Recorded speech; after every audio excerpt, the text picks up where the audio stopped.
for the Casimina Abaniaka. Ankasa obi na kongo obi da bi nipa no obupo ni fie church when obi go school power eso for power wa bo degree eso se bi adwene wo fom eti gan one na say ka se me say gan una wo kwabo na aka gan na wo bebiri mu no gan so se bi na adwe wo fom to the sense say o ma me na atete wa wo o ma me na bra ne ho atete wa wo wo ko nso we say o ku percent sebi o ma me no fo ni mboto ma me kakra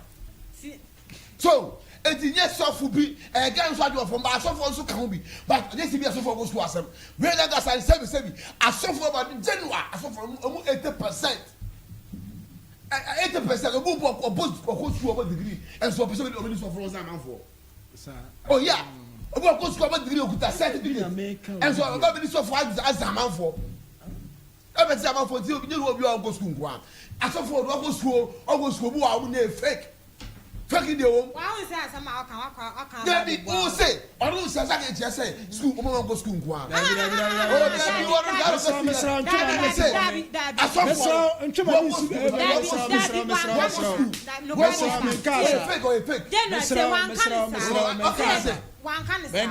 asofo na mo me go want to see mo pa de na me dey example okra want to see ka no de enyin film oh David oh sanya ne bone so okay yetimi enyin film ne yam fam o de meti ase but sanya ne bone so o bo obi din dia asem bone a ana ye but o bo din dia asem pa club bi wa ha ma January o de me pa kire no wan kan se obi a wan ko school David ye obi a wan ko ntimi nka bi kurada ana bi nka bi soda si ye hwemu atie especially ne kura ye hwemu asabi omo ko school edru achi ni no omo te wa na se wo adwuma ne ma wo se adenti na me nkwa fa that is it sasa me ne aka wo so wo say obi ko school tie David that's why no papa example say onna asama America what was na preocupe wo jambu injure Ka Mame dwuma so for na de asama America what was na jambu injure preocupe mesra asama ya kai abusuafo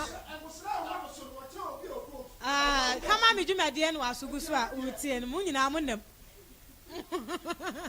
mai ma frim minam testia no okay so utie Ka Mame dwuma de ya bia line no atumu 0248 57 70 65 0248 57 70 65 nso o akwanya ne se nkoma ye die wo so be frɛ na wadwenkyere a nso so wo wo no wo de aba 0248 57 70 65 0248 57 70 65 0248 57 70 65 me pacho oso betimi afrɛ aba yedi nkomo maame a ono wa hwɛ ne ma akodu mpempensuo bi a enkra na enya ba bia asie mbedidi ama ne bia die no baako awo ho akoye ne den de ama no a okosofo se maame no le nti ama nkra ne mienu ada o machi de ahwɛ maame a maame ne tete wo ha ene wo de abedan Ka Mame ya yegusu a ye ka ede ama nui me pa cho Monox 89 Enterprise aso ye ena me de wo edre Monox 89 Enterprise or say we deal with all kinds of building materials if I say open POP so open fibers Andre paint or home charm plumbing hardware ene ho ne me nyina no me pa Monox 89 Enterprise ena onso ubetimi edwani akere na akoto adansi hu ne me nyina ewo honom ne papamu ene ne feso me pa ubetimi afre ewo 0544272080 0544272080 mobile money so adwuma ewo ho me pa obetimi afre abadwumadi so afede ye bie line no atum 0248 57 70 65 0248 57 70 65 0248 57 70 65. Big Joe Enterprise. Big Joe Enterprise. Me pacho honso ebase phone papa yen repem fa ma wo dia na chese wo de wani atwere eho se wanya fault wo phone mu se lock eda so se ebia ope protector ana se earpin airport any charger ahodo me so wo de wani atwere Big Joe Enterprise obema obi ebu akwa total filling station eho na obehu Big Joe Enterprise afe Kunsu Zongo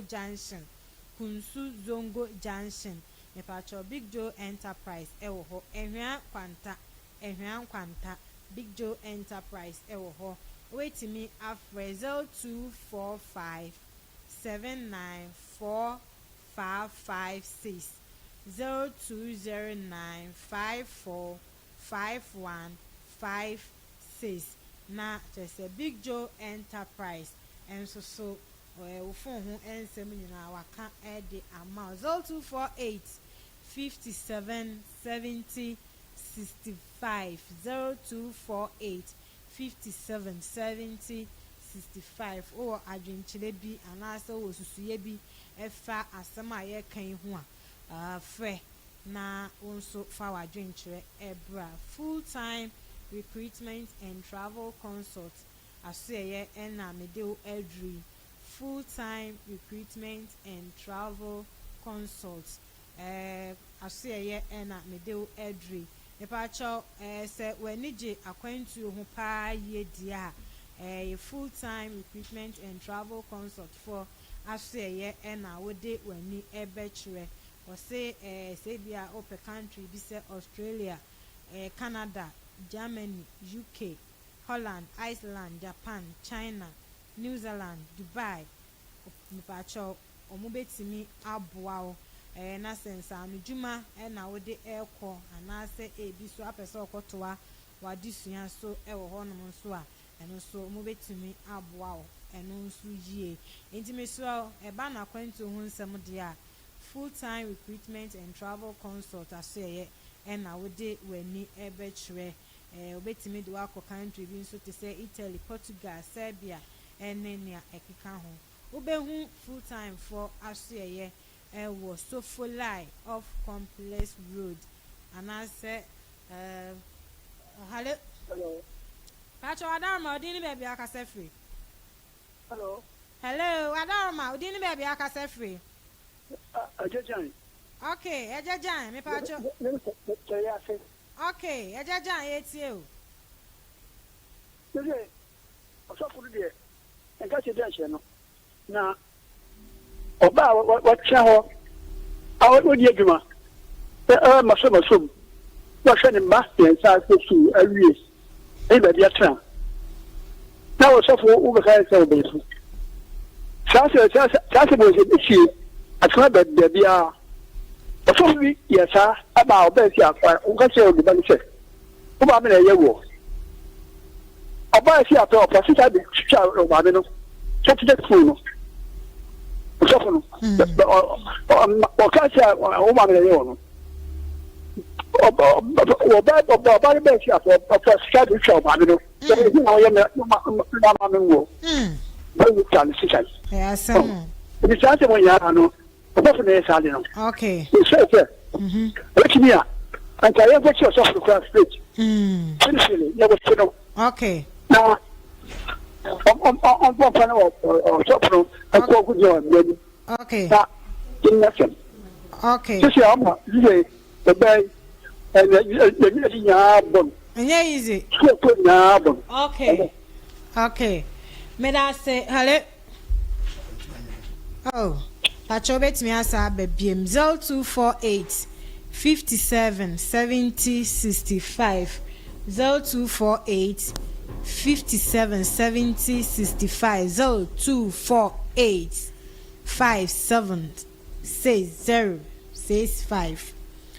0248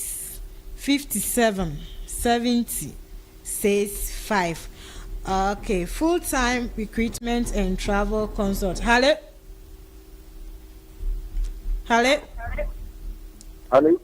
Bacho Adaroma, we didn't maybe akasa free. But your friend is not going to be successful. Okay, Mpacho Adaroma, it's you. Kakara American see. Christian Council means a modern approach for Moyan Ghana. Because some of the Christian Council, but 30 people to go Ghana. That's a penny for Kurenho. That's a penny for Kurenho. Asemo. Now, something money I will not better.